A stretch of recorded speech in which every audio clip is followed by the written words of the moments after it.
fushat, në këtë para fushat, në fillimin e saj, uroj që t'jeti fundit, uroj që zërat t'jenë të arsyeshëm, të sheshohen këto diskutime të ashpra, të kemi pak më shumë alternativa dhe ide të reja se me çfarë do merre në 4 vjeçarin e ardhshëm, uroj që do t'jetë një 4 vjeçar i suksesshëm, pavarësisht kush fiton, por megjithatë ne jemi ende duke diskutuar të kush uni cilit ka qenë më i suksesshëm, cili unë ka bërë më shumë dhe cili unë ka qenë më pak gabim.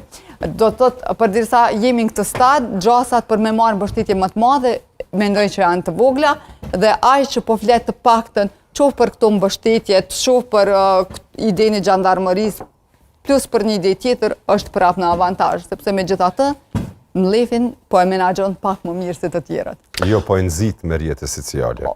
Po e nxit pushteti, po e nxit nëpërmjet rrjeteve sociale polarizimin edhe Mlefin.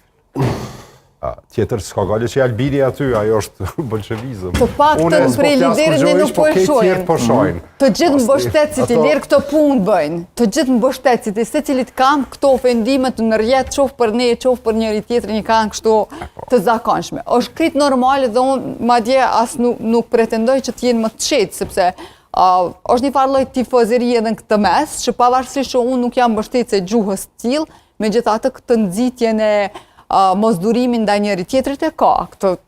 Nëse tentojmë me mohu, dalim jo serioz, po megjithatë që si stadi jo. Dujev ose dje nëse zgaboj.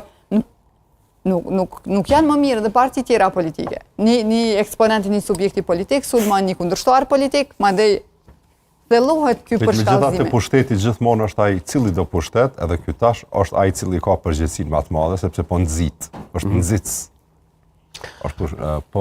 Po, deshta me Halilin ta nis atë çfarë e bëra si prolog në fillim, ta analizoj nga këndvështrimi i tij, kush është më aktiv gjatë kësaj periudhe,